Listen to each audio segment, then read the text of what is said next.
Bonjour à vous, nous sommes tenus par la peur de vivre depuis 14 mois bientôt et cela ne fait qu'augmenter. Bon, il y a sur le virus du Covid, mais il y en a d'autres. En tant que jurassien, j'ai vu fleurir une épidémie d'articles cette semaine dans la presse locale qui fait cas d'antavirus. Alors antavirus, A-N-T-H-A-V-I-R-U-S,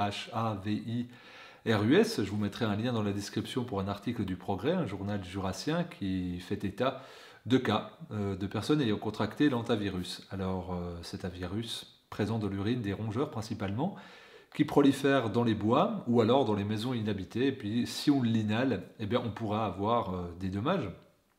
Or ces dommages sont rarement graves, hein, ça conduit rarement à une hospitalisation, mais ça a pris un élan. Et donc on se dit, ben, le Covid, on peut l'avoir dans les transports, on peut l'avoir dans les magasins de première nécessité, on peut l'avoir chez soi, on peut l'avoir auprès de ses amis, il faut craindre, il faut vraiment... on se disait, on va peut-être aller dans les bois, là on est tranquille. Et ben non, parce qu'il y a l'antavirus. Et donc on a un risque minime, mais quand même, là, cette prolifération d'articles fait peur.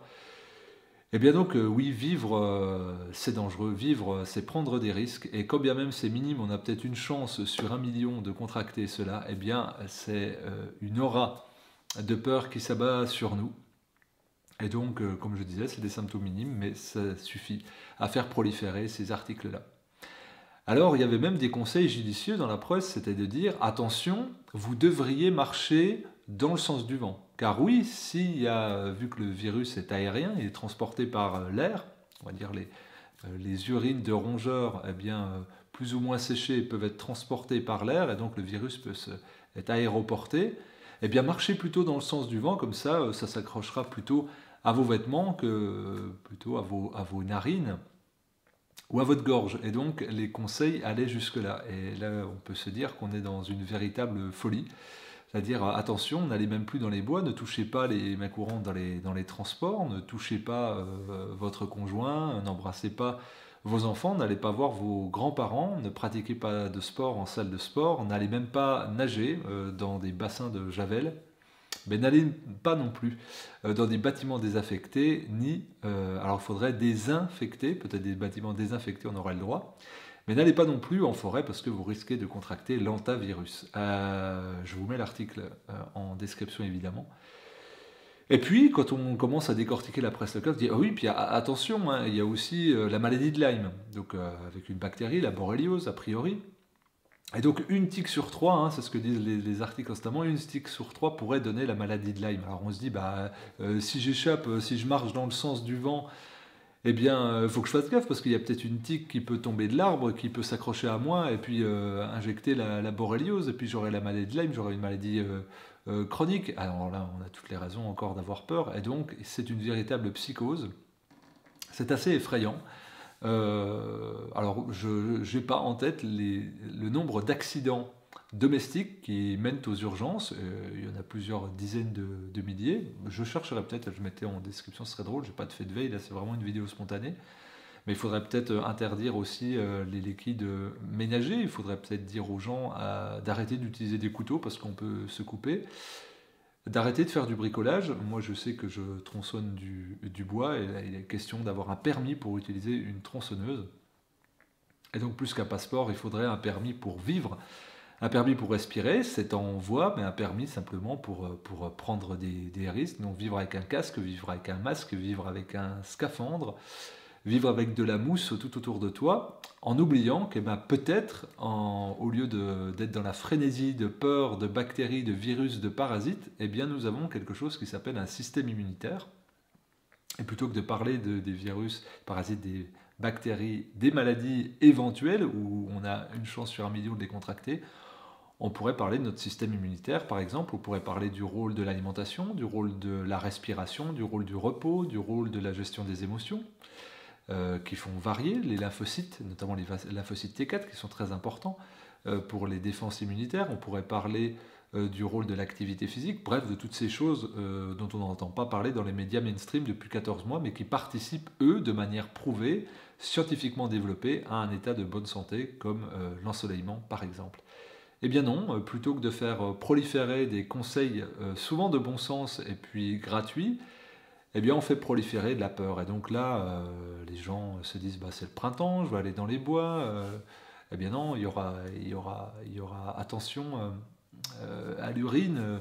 Demain, voilà, il va y avoir les petites baies rouges dans les bois. Attention à l'urine de renard, hein, comme si les renards allaient uriner sur des épines, souvent, enfin voilà, sur des choses assez bizarres. Eh bien voilà, il faut nourrir cette peur, ce sentiment de peur. Alors ça fait vendre, ça fait dire, ça accroche, mais quelle est la responsabilité individuelle de chacun de transmettre de l'information alors que les gens sont déjà terrés dans la peur? Est-ce que ça ne serait pas bon de leur ramener au bon sens, plutôt que de parler d'antivirus, de dire bah, soyez heureux, allez respirer en forêt, faites de l'activité physique, augmentez vos défenses immunitaires, et quand bien même il y aura un virus, il y a très peu de chances, si vous êtes bien portant, qu'il ait une quelconque action néfaste d'envergure sur vous. Eh bien, c'est un paradigme autre. Je dirais que c'est un choix individuel aussi. Est-ce qu'on s'informe de cette manière-là? Et comment on reçoit ces informations-là? Est-ce qu'on les prend avec humour? Est-ce qu'on les prend avec peur? Est-ce qu'on les prend avec désintérêt? Voire est-ce qu'on ne les prend tout simplement pas en s'orientant vers d'autres sources d'informations?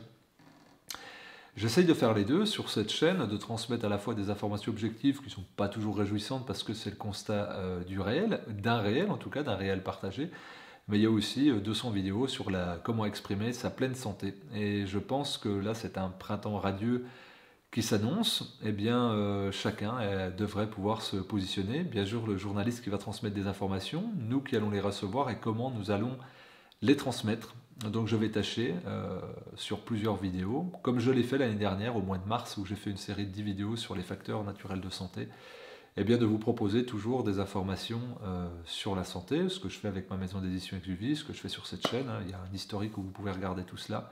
Mais je vous invite à quand même observer ce qu'il se passe avec des taux de mortalité, des taux de létalité, des taux de dangerosité, de revenir à du pragmatisme, à du bon sens. Et oui, vivre, c'est prendre des risques. Quand vous prenez votre voiture, vous risquez d'avoir un accident. Quand vous utilisez un couteau ou du matériel du bricolage, vous risquez de vous blesser. Quand vous faites des loisirs aventureux, eh ben vous risquez même des sports qui peuvent paraître anodins, comme le vélo, comme le skateboard, comme le roller. Eh bien, vous pouvez vous faire des fractures. Eh bien, en effet, se mouvoir, se déplacer, voire même tomber amoureux, c'est risquer d'être déçu, d'avoir de la peine. Donc je dis non à l'amour. Attention, c'est un virus très dangereux, il peut le mener à une grande peine.